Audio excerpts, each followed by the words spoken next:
ప్రపంచంలో కష్టాలన్నీ, బాధలన్నీ మనకే ఉన్నాయనుకొని ఎక్కువగా మనం బాధపడుతూ ఉంటాం కదా!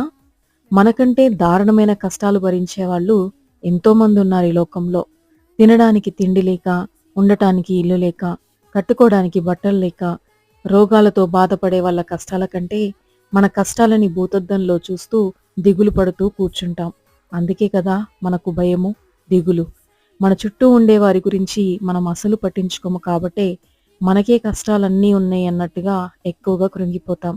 అలా కాకుండా మన చుట్టూ ఉన్న వారి గురించి తెలుసుకుంటూ ఉంటే మనకున్న కష్టాలు చాలా చిన్నవిగా కనిపిస్తాయి. నాతో కూడా వచ్చువాడు నా దేవుడైన యెహోవాయే అని మనము నమ్మగలిగినప్పుడు ధైర్యంగా ఉండగలుగుతాము. ప్రభువా, ఈ లోకంలో మేము జీవించినంత కాలము ఏ విషయం గురించి అయినా భయపడకుండా, దిగులు పడకుండా జీవించే కృపను మాకు దయచేయండి నాయనా. ఆమేన్.